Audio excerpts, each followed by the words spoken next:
Welcome to the Education of a Financial Planner, where we look at the major concepts in financial planning through the lens of two quant investors who are learning the ropes of the planning process and how to help clients achieve their long-term goals.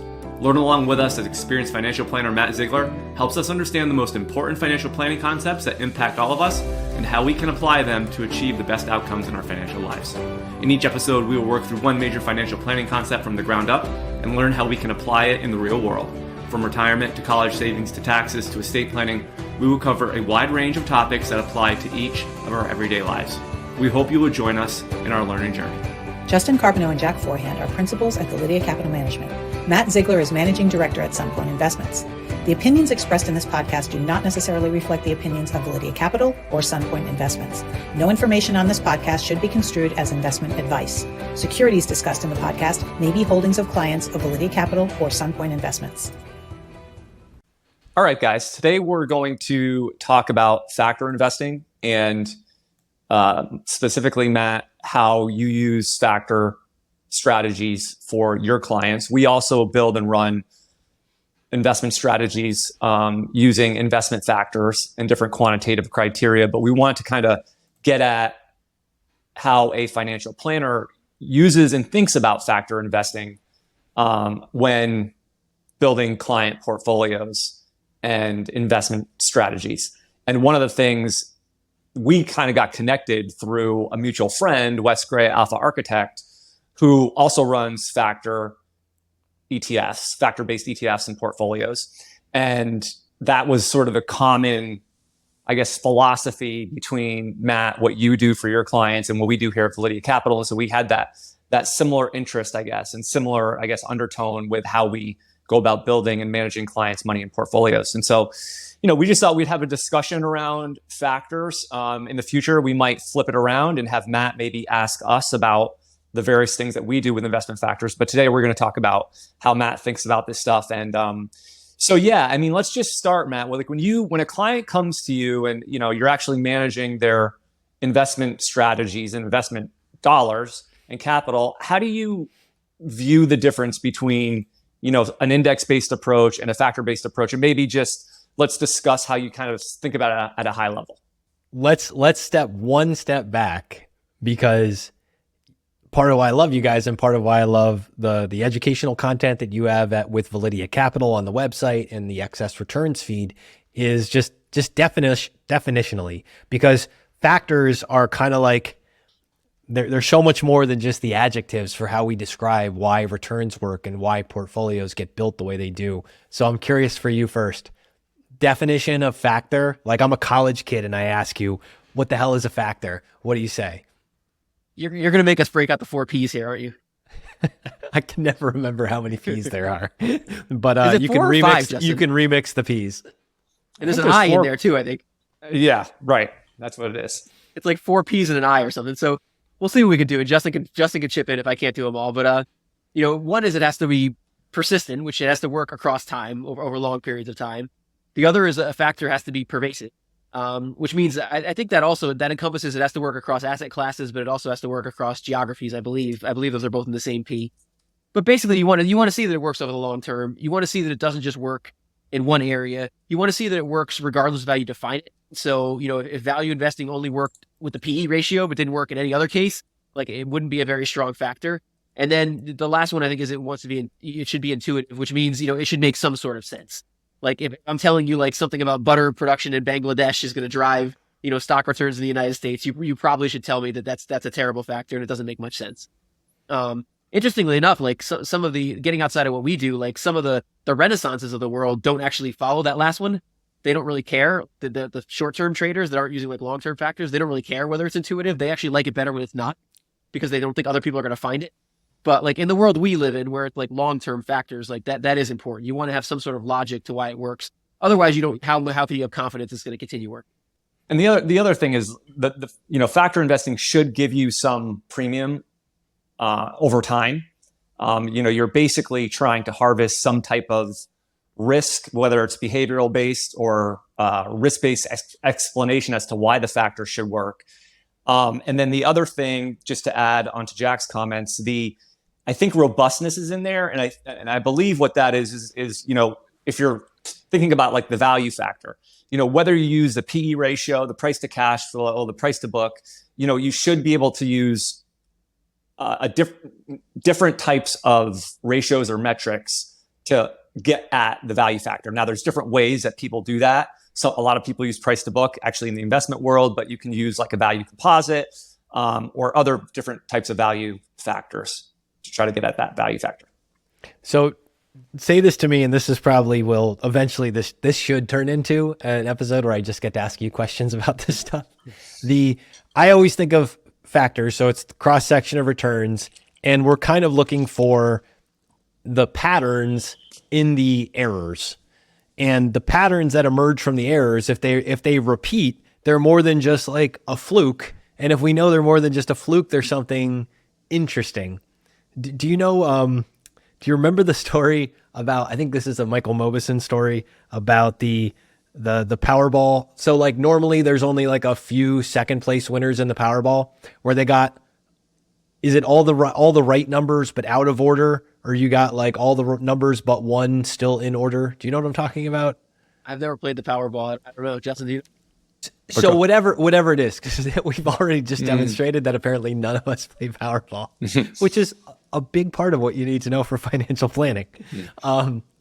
So normally there's like only a few people who ever get second place in these lotteries. So it's in New York or whatever. And 1 year, like over 100. So there's supposed to be like a few people get the second place thing.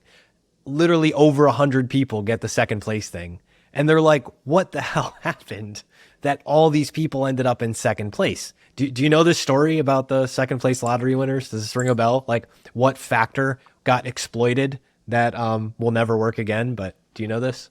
I did not know. I'm trying to think what weird thing would cause a bunch of people to get second place in like a big lottery. So well, they all chose some type of, they all got second place. That means they all had the same numbers. And the same numbers would be due to some type of anniversary or date or something like that that was sort of in people's minds that they were thinking of. That's what I guess.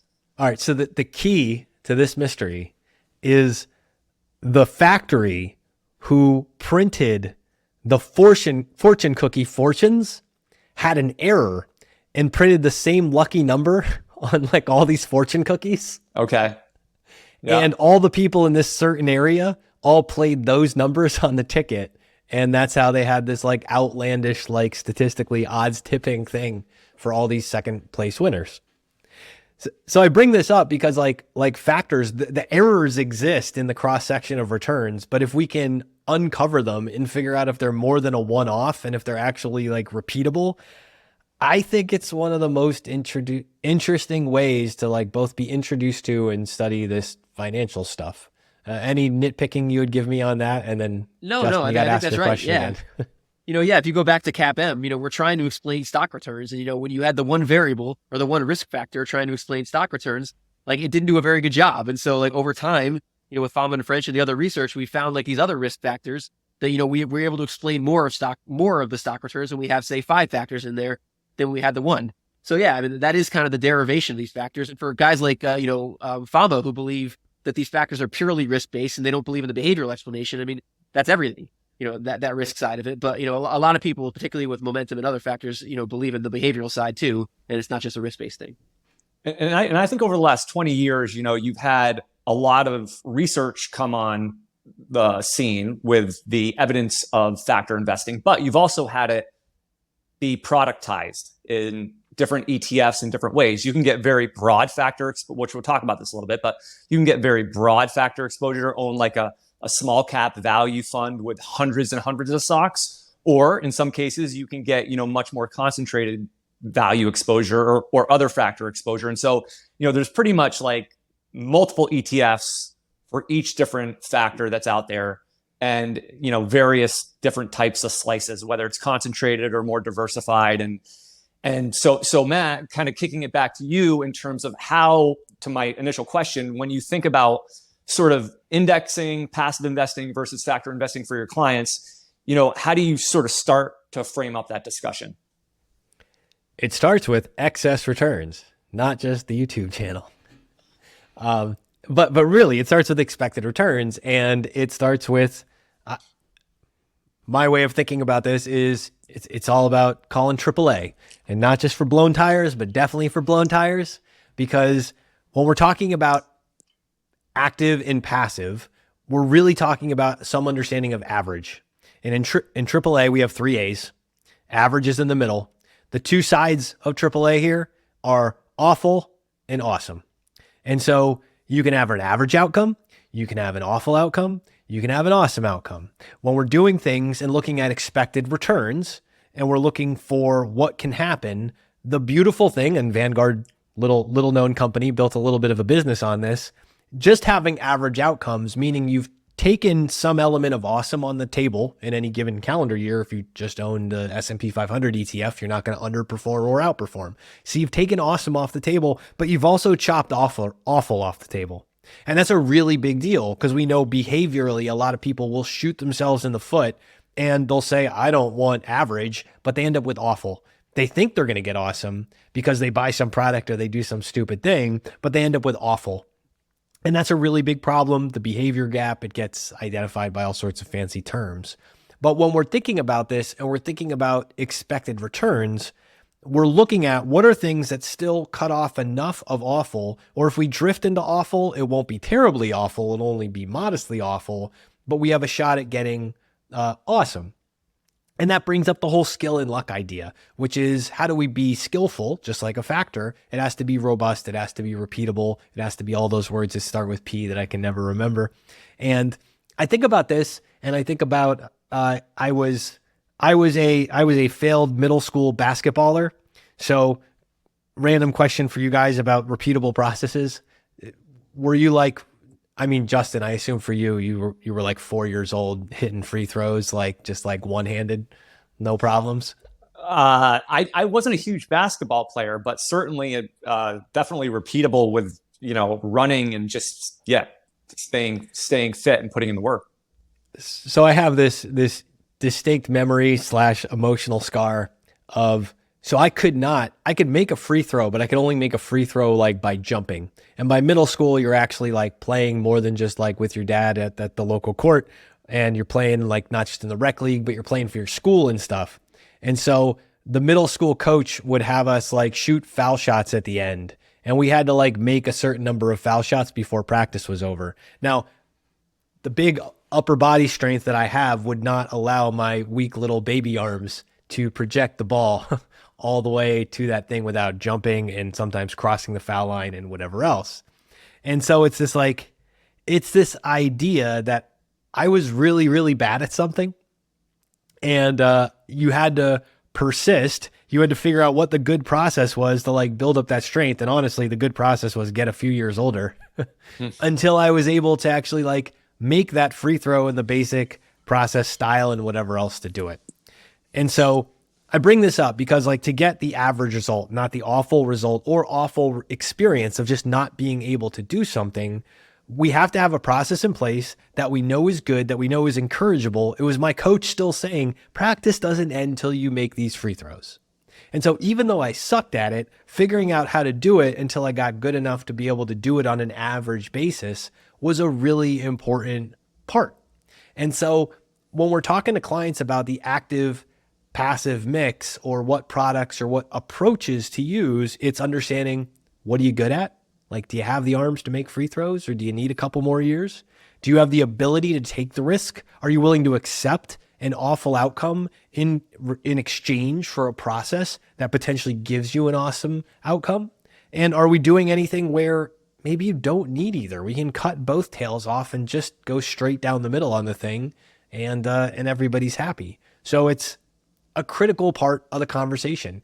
Active and passive is a mix for every individual. It's interesting because that awesome and awful thing, it explains pretty well the way I think about factor investing, because, if I've got at least if I'm going to be active, if I've got a choice between, hire stock picker or use factor strategy, to me, I've got a better chance of achieving awesome with something that's proven, that's systematic, that works over a long period of time. And I have a less chance of getting awful.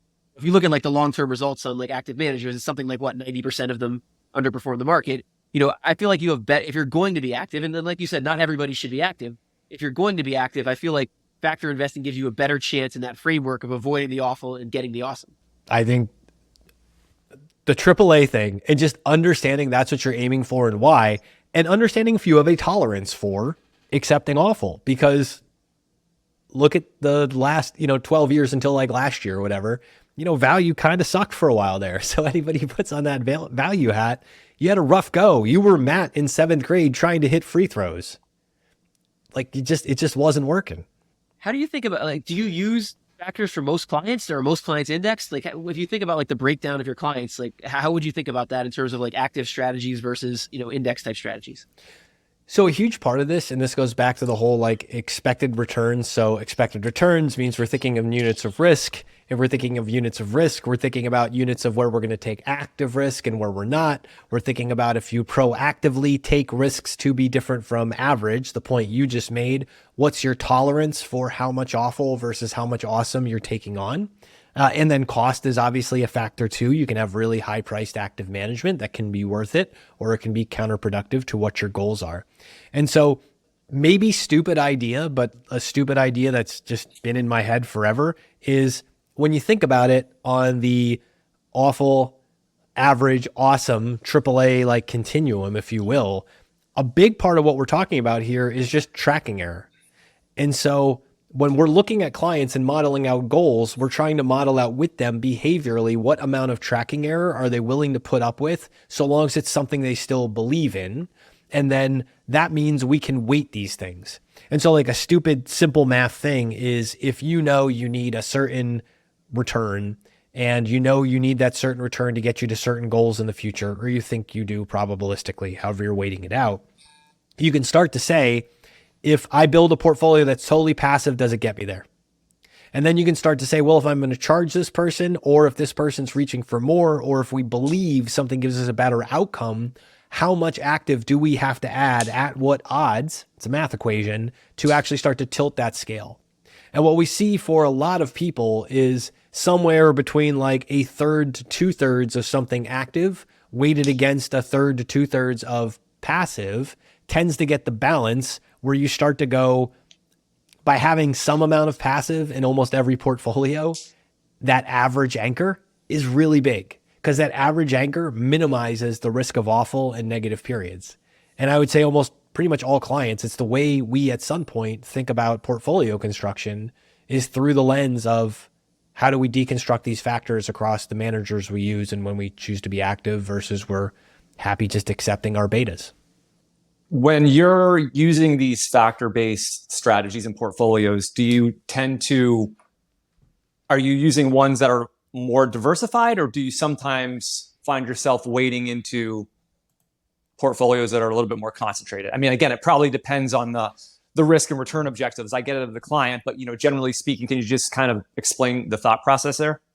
Yeah. So the multi-factor approach is the way that the ultimate portfolio ends up existing, because it's always it's return stacking in the Corey Hofstein parlance, or it's thinking about like which betas are we combining and then how are they related? How are they correlated with each other? What's like the risk consequences of like doing this mix?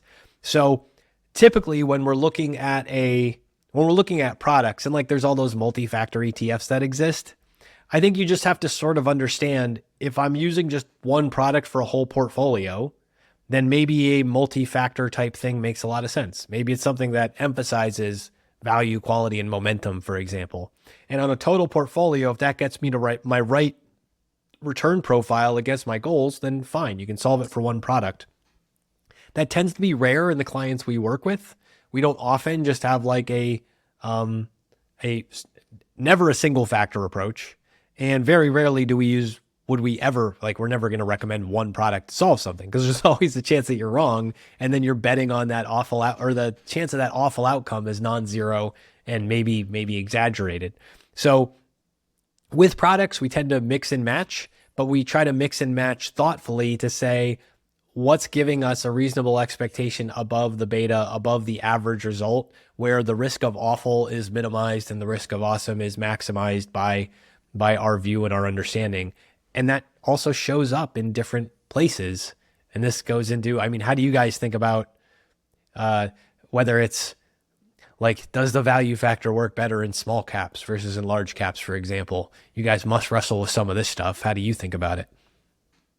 Yeah, I mean, I think, that's actually something that's been like a subject of debate recently because there was an Alpha Architect article that sort of challenged that idea that, factors work better like in small caps. I mean, I think the size factor in general is pretty questionable, but like most people have always thought that the factors themselves work better like in the small cap space. And I think we've seen that in our work that they probably do, but like there was a very good article recently that sort of challenged that. And, that's one of the challenges of factor investing. And I'm sure it's a challenge for you looking from the outside as much as it is for us on the inside is like, you don't know like what's going to happen going forward. So there's always going to be a lot of research coming in a lot of different directions when you use factors. And so going back to your original point about multi-factor, I mean, I think that's probably my biggest lesson is like, if all this stuff, we know a lot of it has worked over the long term. We know there's going to be a lot of research going in a lot of different directions. Like if I could teach myself something when I started, it would be spread your bets.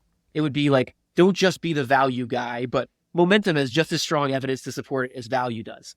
And, do factors work better in small caps? Maybe they do, maybe they don't, but don't put all your eggs in that basket that they do, spread it out a little bit. And I think that's factors are all about like sort of this term on average, they work on average across a group of stocks. And so I think you want to spread your bets as much as you can when you use factor investing. Obviously, we are believers in focused factor investing, but that doesn't mean that you have to be focused in terms of one factor. Focused means we might try to get a bigger premium by having less stocks. But within that, we're still going to try to have a bunch of different bets we're making, as opposed to making single bets. And by the way, not to make this anything like an advertisement for Validia, but what you can do on our research site, because some of Matt's comments got me thinking, you can type in any of these factor ETFs and you can see the factor exposure of the underlying holdings.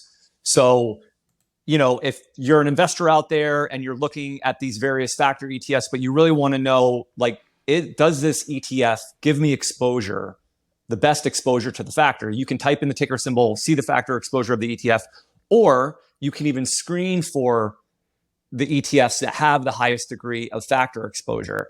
And if someone wants to go to Validia and send me there's a free part of the site that you can see this, send me 3 tickers from the ETFs with the most value exposure, I'll give you a free account to the site.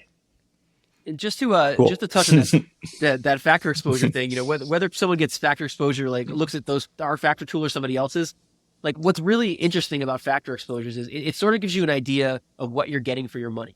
So, what you want to avoid in factor investing is the closet indexing factor fund that's charging a high fee.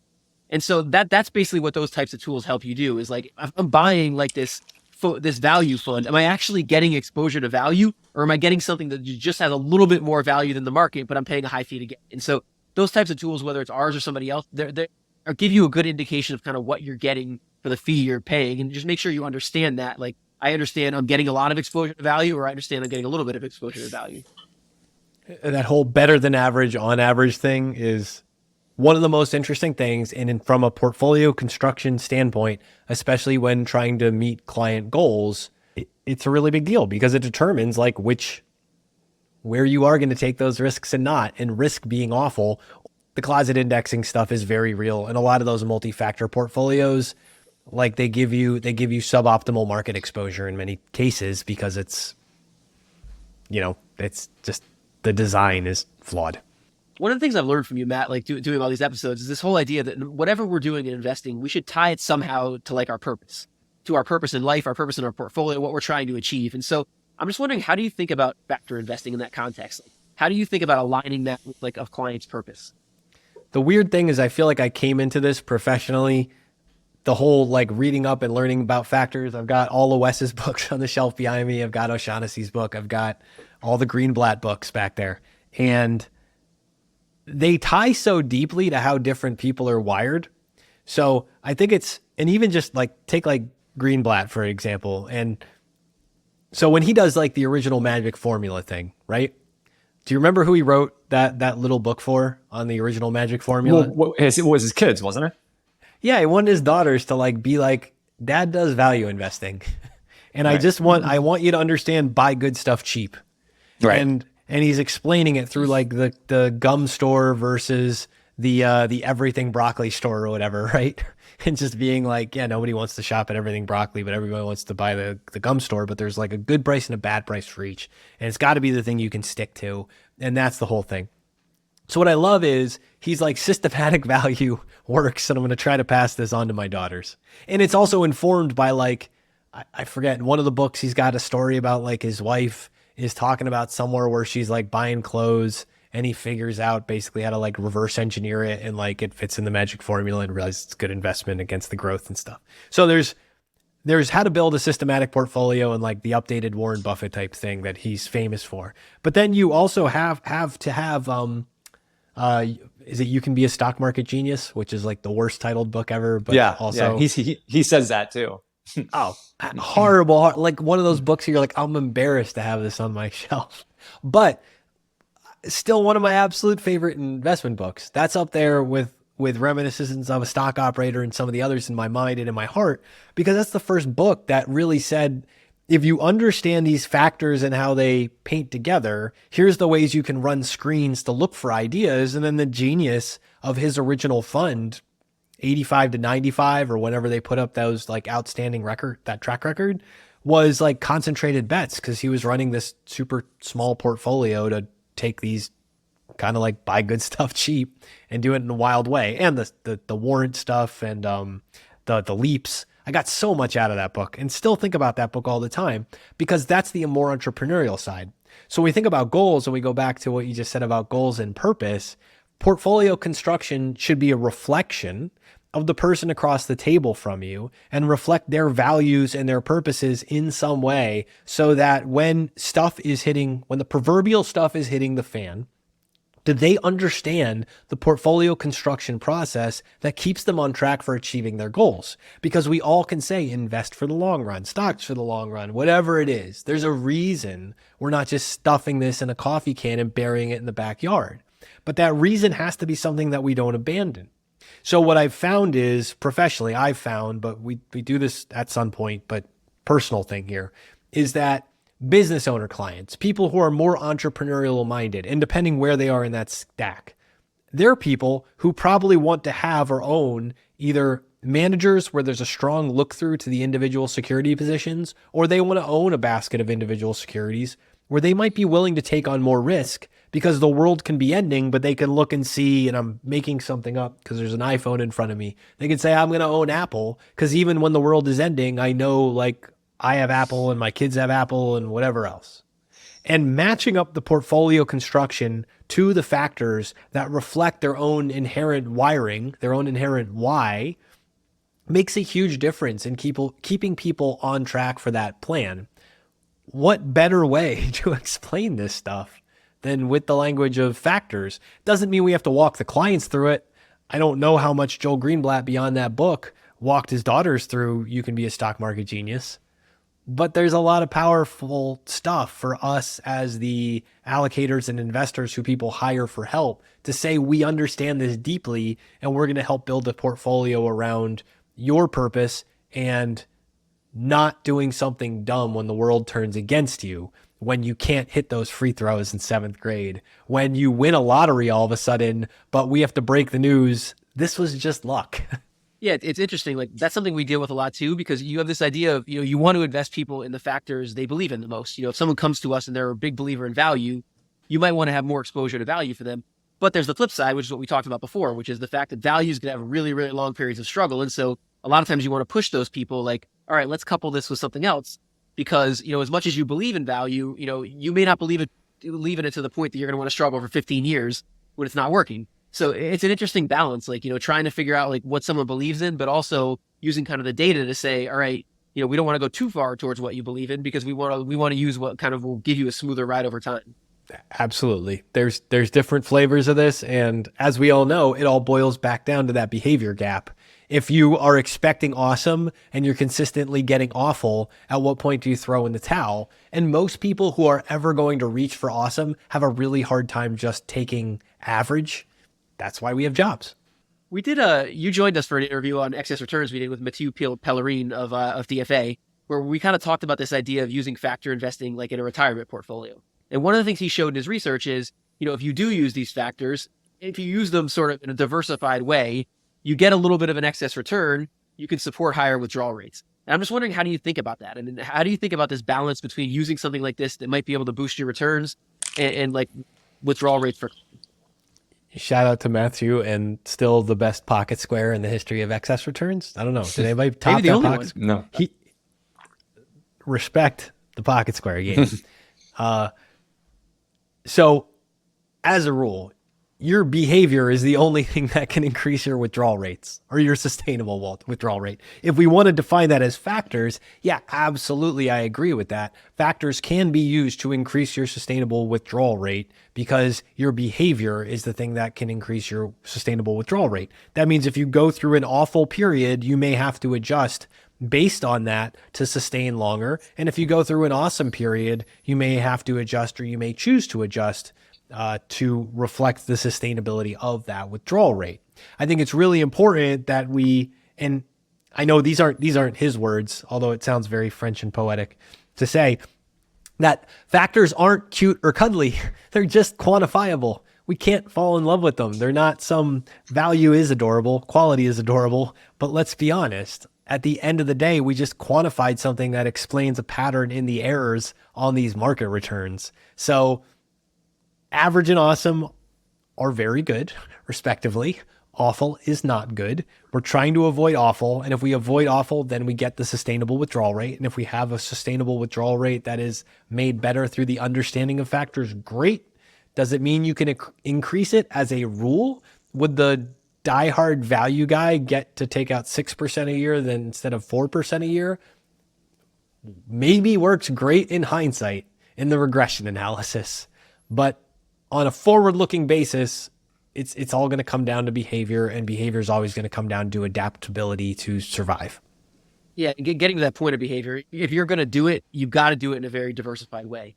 I would think like using a very aggressive, like focused factor strategy to try to increase withdrawal rates would be a terrible idea. I mean, obviously you're gonna have sequence risk issues around that. You're gonna have long periods of underperformance. You're gonna have behavioral issues. Like I liked what he did in the paper, because if you're gonna do it, you probably want to do slight tilts. You probably want to make something people can stick with that are not gonna have problems around retirement with. And that's, to me, that's the biggest takeaway from his work.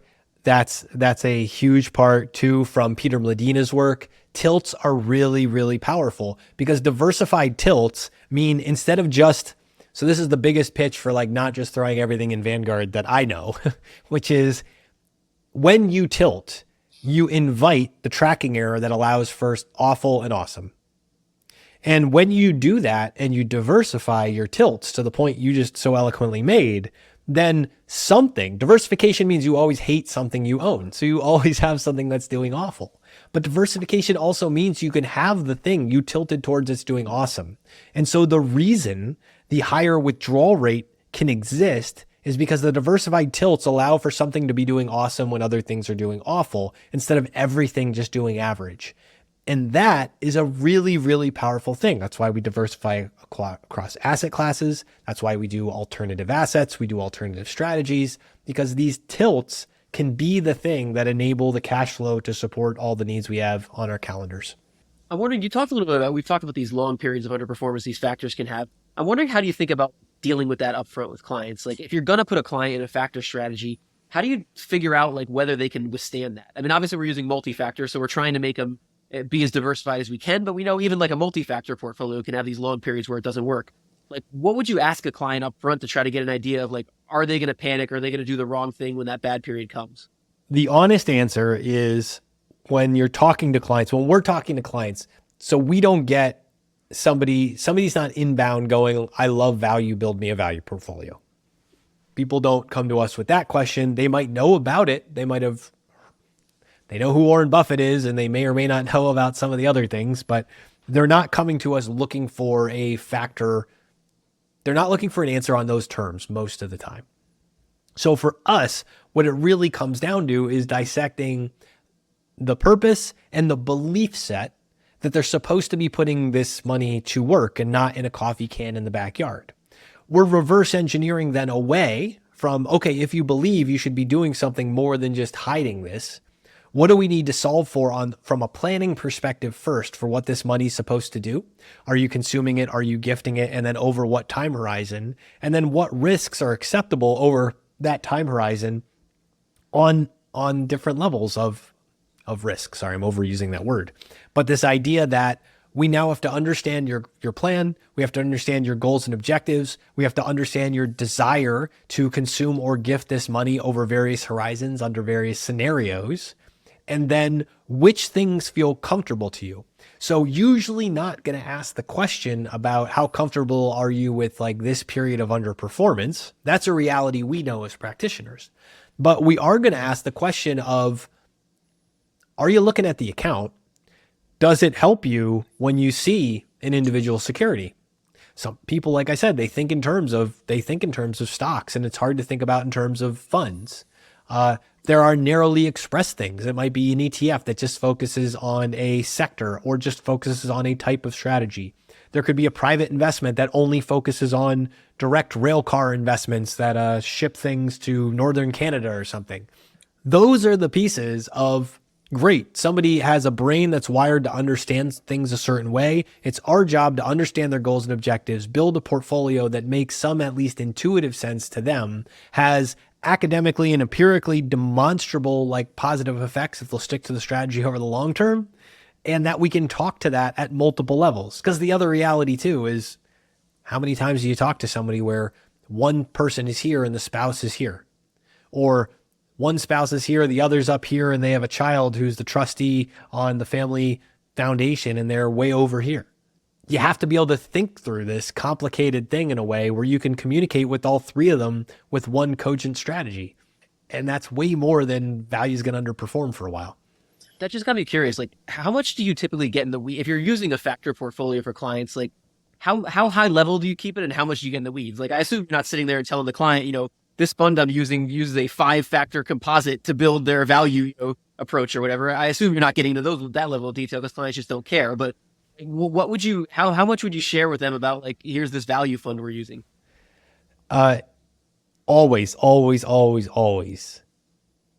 You give the opportunity for them to ask the questions on how deep they want to go to understanding these things. Most of the time, there is a story or a narrative that better explains the math of what you just said than the actual math of what it is. Now, if somebody wants to get into that, we can break it out.